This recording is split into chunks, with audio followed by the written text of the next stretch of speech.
सामाजिक सञ्जालको YouTube channel MLC total green हेरेर बसिरहनुभएका महानुभावगण दाजुभाइ तथा दिदीबहिनीहरूप्रति म सञ्चालक महेन्द्र लामाद्वारा हार्दिक अभिनन्दन, नमस्कार अनि टाँसी ढिले। यो युट्युब च्यानलमा विशेष गरी बौद्ध धर्मका स्तुति पाठहरू क्रमशः तिब्बती भाषामा पठन अनि नेपाली भाषामा रूपान्तरण गर्दै आइरहेछौँ। यस श्रृङ्खलाको चौथो क्रममा आज तपाईहरू सामु आर्य अवलोकितेश्वर अथवा फाक्पा चेनेरेजीको मणिपाठ अनि साधना विधि प्रस्तुत गर्न गइरहेछु।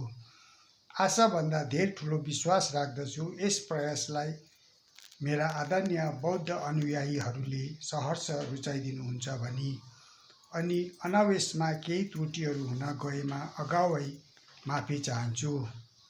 आर्य अवलोकितेश्वरका मूल मन्त्र ओम मणि पद्मे हुन्। महायान बौद्ध धर्मका अनिवार्य मन्त्र मात्र नभई हिमाली पहाडका बौद्धगणहरूले यस मन्त्रलाई सबैभन्दा ठुलो महत्त्व दिएर आएका छन्। आर्य अवलोकितेश्वर, जसलाई तिब्बती भाषामा फाक्पा चेनरेजी भन्दछन्, उहाँका अनेकौं नाउँहरू छन्, जस्तै अवलोकितेश्वर, लोकनाथ, लोकेश्वर, पद्मपाणि, करुणामय, चतुर्भुजदेव आदि। इष्टदेव अवलोकितेश्वर अर्थात् हिदाम चेनेरेजीको मन्त्र जप गर्नाले धेरै लाभ तथा गुण अनि विघ्न बाधा, दुःख, रोग, कष्टहरू हटेर जाने साथै सारा संसारमा सुख शान्ति छाएर जानेछ भनी महामहिम गुरुजनहरूले बताउनु भएको छ। धार्मिक पुस्तक भित्र यसका सम्पूर्ण व्याख्याहरू विद्यमान छन्। सोही कारणले गर्दा यो षड अक्षर छरु शब्दरूपी मन्त्रलाई माने मोल्लम अर्थात् मणि प्रणिधानद्वारा सर्व प्राणीहरूको हितको निमित्त बौद्ध धर्मको परम्परा अनुसार पूजा आर्जन गरिन्छ। धन्यवाद। प्रस्तुत छ उक्त सूत्रपाठको वाचन। ग्याब्डो सेन्के, त्रिरत्न शरण अनि बोधिचित्त उत्पात। सांगे छोदान छोकी छोग्नमला ज्यान्चो बादु दाग्नी क्या सूची दागी जिन्सो गिपे सोनम की डोला फेन्सी सांगे डुपास्यो। 3 पल्ट बुद्ध धर्म अनि श्रेष्ठ सङ्घहरूलाई बुद्धि ज्ञान प्राप्तको निमित्त शरणमा गइरहेनेछु। मैले दानादि गरेको पुण्य प्रतिफलले सर्व प्राणीहरूको हितको लागि बुद्धता प्राप्त गर्न सकूँ। चेनेरेजीको स्वरूप सङ्कल्प। दाक्सो खाक्याप सेमचेन गी चिचुक पेकर दावेतेन रिले फाक्चोक चेनेरेजी कार्सेल होइसेल गादेन ठो। म अनि सर्व प्राणीहरूको शिरमा सेतो कमल, त्यसमाथि चन्द्रमा अनि त्यसमाथि री अक्षर, सो री अक्षर परिवर्तित भएर 5 वटा विभिन्न रङहरूको प्रज्वल ज्योति स्वरूप तपाईँ चेनेरेजी। जेजुङ थुक्जे चेङ्गीजी छाक्सी दाङपो थेल्जारजी होग्ने सेल्ठिङ पेकर नाम दार्ताङ रिन्छेन गेनगीते। हँसिलो मुखर बिन्दमा करुणाको चक्षुहरूले सर्व प्राणीहरूलाई हेरिरहनु भएको चतुर्भुज 4 वटा हातहरू भएको, प्रथम माथिल्ला 2 हातहरू जोड्नु भएको अनि तल्लो 2 हातहरूमध्ये दाहिने हातले रत्नमाला अनि देब्रे हातले सेतो कमल लिनुभएको, रत्न, हिरा, मुङ्गा मोती जडित वस्त्रहरूले सुशोभित हुनुभएका। रिदाक फाक्पे तोयोक सोल होपा मेपे उगेन्चेन स्याब्नी दोजे किल्ट्रुङजुक डिमे दाव ग्याप्टेन्पा क्याब्ने कुन्दुई मोवर्ग्यो। मृगको छाला काँधमा ग्रहण गर्नुभएको, शिरमाथि अमिताभ बुद्ध विराजमान हुनुभएका, वज्रसानमा 2 वटा पाउहरू राख्नुभएको, पछिल्लो निर्मल चन्द्रमाले शोभा दिएको सर्व शरणार्थीहरूको मूल आधारशिला अथवा सार नै तपाईँ चेनेरेजी।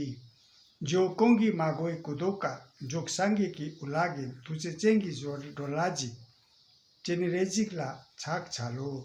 दोषरहित श्वेतकाय भएका सम्बुद्धले शिरमा अलङ्कृत भएका महाकरुणाका चक्षुले जगतलाई हेरिरहेका अवलोकितेश्वरलाई मेरो नमस्कार। सप्त अङ्ग पूजा अर्पण। छक्चेल वादङ छोचिङ साकपादाङ जेसु इराङ कुलसिङ सोलवाई गेवा चुङसे दागी चिसाकपा थाम्चे जुक्पे ज्यान्सु छिर्मो ढोक पूजा पाप देशना अनुमोदन धर्म अध्यसना प्रार्थना अनि परिणामना आदि जति मैले पुण्य सञ्चय गरेको छु सम्पूर्ण प्राणी सम्यक सम्बुद्धत्व प्राप्त गर्न सकोस्। सोलदेव प्रार्थना सोलवा देवसो लामा चेनेरेजी सोलवा देवसो हिदाम चेनेरेजी सोलवा देवसो फाक्चोक चेनेरेजी सोलवा देवसो क्यापगोन चेनेरेजी सोलवा देवसो ज्यामगोन चेनेरेजी। तपाईँ लामा चेनेरेजीलाई प्रार्थना गरिरहेछु।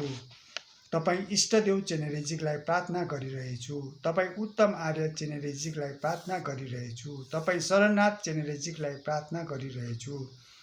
तपाईँ मैत्रीनाथ चेनेरेजीलाई प्रार्थना गरिरहेछु।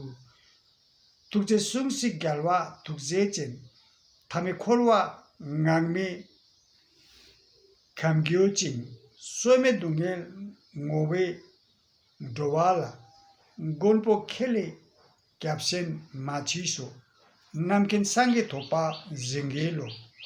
महाकरुणामय बुद्ध हामीलाई तपाईँको करुणाले शरण दिनुहोस्। अनादिकालदेखि संसारमा असह्य दुःख कष्ट भोगेर भड्किरहेको सबै प्राणीहरूको निमित्त केवल तपाईँ नै एकमात्र शरणयोग्य हुनुहुन्छ।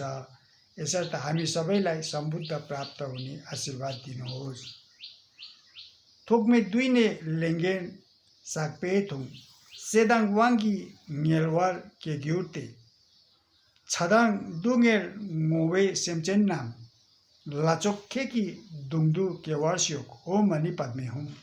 अनादिकालदेखि कुकर्म अर्थात् अरूमाथि क्रोध गरेको फलले असाध्य तातो र चिसोको नरकमा जन्म लिएर दुःख भोगिरहेको सबै प्राणीहरू हे उत्तम देव तपाईँको भुवनमा यी सबै प्राणीहरूले जन्म लिन सकोस्। थोकमै दुईने लेङ्गेन साकपेथुई सेने वाङ्गी इदाक नेसुके तेकुम दुङ्गेन मोवे सेम्चेन्नाम सिङचुक पोताला रुके वार्स्योक ओ मनी पद्मे हुँ। अनादिकालदेखि अत्याधिक लोभ लालच गरेको कारणले हिदाकको जन्म लिएर भोक र प्यासले तडपिरहेको प्राणीहरूको सुखवती भुवन पोतलामा जन्म लिन सकोस्। थोकमै दुईने लेङ्गेन साकपेथुई तिमुक वाङ्गी दुइडोर केग्युटे लेनकुक दुङ्गेल ngoवे सेम्चेन्नाम गोन्पो खेकी दुङदु केवार्स्योक ओ मनी पद्मे हुँ। अनादिकालदेखि मोहको वशमा परि कुकर्म गरेको फलले पशु जस्ता अज्ञानी र मूढ प्राणीहरूको जन्म लिएर कष्ट भोगिरहेका प्राणीहरू सबैलाई हे नाथ तपाईँको भुवनमा जन्म लिन सकोस्। थोक्पे दुईने लेङ्गेन साकपेथुई दोचाक वाङ्गी मिही नेसुके देलपोङ दुङ्गेल ngoवे सेम्चेन्नाम सिङचोक देवा छेन्दु केवार्स्योक ओ मनी पद्मे हुँ। अनादिकालदेखि राग तथा आसक्ता जस्ता अवगुणमा भुलेर अनुचित कर्म गरेको फलले मनुष्य योनिमा जन्म लिएर दुःखको भवसागरमा डुबेर असहनीय पीर मर्का कष्ट भोगिरहेका प्राणीहरू सबैले उत्तम सुखवती देवाचेनमा जन्म लिन सकोस्। थोकमै दुईने लेङ्गेन साकपेथुई थाक्दोक वाङ्गी लामिन नेसुके थाप्चोइ दुङ्गेल ngoवे सेम्चेन्नाम पोतलाई सिङदु केवार्स्योक ओ मनी पद्मे हुँ। अनादिकालदेखि अज्ञानतावश प्राणीहरूले ईर्ष्या र डाह गरी कुकर्म गरेको फलले असुरको योनिमा जन्म लिएर आजन्म सङ्घर्ष गरेर अशान्तिमा दुःख भोगिरहेका प्राणीहरू सबैले पोतलाको भुवनमा जन्म लिन सकोस्। थोकमै दुईने लेङ्गेन साकपेथुई ngaगेल वाङ्गी लाई नेसुके फोतुङ दुङ्गेल ngoवे सेम्चेन्नाम पोतलाई सिङदु केवार्स्योक ओ मनी पद्मे हुँ। अनादिकालदेखि अहङ्कार र घमण्ड जस्ता कुकर्महरू गरेको कारणले देवताको योनिमा जन्म लिएर कर्महीन अन्तमा पुण्य क्षीण भएर पुनः संसारिक लोकमा जन्म लिनुपर्ने बुझी अफसोस चिन्तामा डुबिरहेका देवगणहरूले तपाईँको पोतला भुवनमा जन्म लिएर जान सकोस्। दाग्नी केसिङ केवा थाम्चेदु चेनेरेजिक दाङ जेपा छुङपाई मदक सिङ्गी दोनम दोलवादाङ सुङचोक इकदुक छोक च्युड गेपर्स्यो। तपाईँ चेनेरेजिकले गर्नुभएको कर्मलीला जस्तो म र सर्व प्राणीहरूले पनि गर्न पाऊ अनि घृणित लोकको प्राणीहरू मुक्ति भई षष्ठाचार मणिको विशुद्ध ध्वनि 10औं दिशामा फैलिएर जाओस्। फक्चोख्याला सोल्वा देप्पे थुई धागी दुलजार ग्युर्पे डुवानङ लेडेलुर्लेन गेवे लेलाचन दोवे दोन्दु छोदाङ देनपार्स्यो। तपाईँलाई प्रार्थना गरेको फलले सबै प्राणीहरूलाई मैले मार्गदर्शन गर्न सकूँ। कर्मफलको धर्मलाई हामीले पूर्णतया अभ्यास गरी सबै प्राणीहरूका हितको निमित्त सबैले धर्म पालन गर्न सकोस्। देता चेचिक सोल्दे पे फक्पे कुले होइसे थोइ मदकलेनाङ थुल्से ज्याङ। यसरी एकाग्रतामा प्रार्थना गरेको फलले तपाईँको शरीरबाट ज्योति निस्केर जति पनि अशुद्ध कर्म र दोषहरू परिष्कृत भएर जान सकोस्।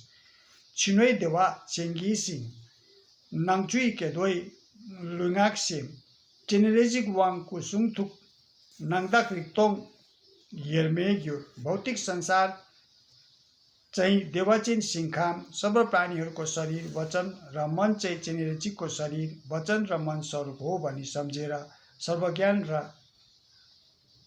दृश्यहरू शून्यतामा विलीन भएर गएको सम्झिनु। ओम मणि पद्मे हुम। जतिसक्दो यो मन्त्र जप्नुपर्छ। दाक्सेक लुइनाङ फाक्पेकु दादाक इगे डुप्पेयाङ देन्तोक येसे छेनपोएलोङ। म अनि सबै प्राणीहरूको शरीर चाहिँ आर्यलोकितेश्वरको शरीर जति भएको शब्दहरू मणि अर्थात् षष्ठाचारको ध्वनि सर्व विचारहरूलाई महापरम ज्ञान सम्झिनुपर्छ। मोवा बुद्धि परिणाम गेवादी न्युदुदा चेनेरेजिक वाङ रुग्युने टुवा चिकिङ मालुइपा देसाला गोइपार्स्यो। शीघ्र यो पुण्य फलले चेनेरेजिकको साधना प्राप्त गरी एउटै प्राणी पनि नछाडी सबै प्राणीहरू तपाईँको भूमिपद प्राप्त गर्न सकोस्। गेवादी केवोकुन सोनामिसे छोकजोक्ते सोनामिसे लेजुङवे दम्पाकुनी थोपास्यो। यो जति पनि पुण्य फलले सबै प्राणीहरूले भाग्य पुण्य र ज्ञान पुण्य प्राप्त गरी दुवै परमकायहरू धर्मकाय र रूपकाय प्राप्त गर्न सकोस्। जान्चु सेमचोक रिम्पोचे माके पानाम्पे क्युचिक केपा नेम्पा मेपादाङ गोङ्ने गोङ्दु फेर्ग्योचिक। जान्चु सेमचोक रिम्पोचे माके पानाम के ग्योचिक केपा नेम्पा मेपादाङ गोङ्ने गोङ्दु फेर्वाच्यो। जान्चु सेमचोक रिम्पोचे माके पानाम के ग्योचिक केपा नेम्पा मेपादाङ गोङ्ने गोङ्दु फेर्ग्योचिक। महत्त्वपूर्ण बोधिचित्त उत्पत्ति नभएका सबै उत्पत्ति भई नाश नभएर यो सदा सर्वदा फैलिएर जाओस्। तुझे छे धन्यवाद।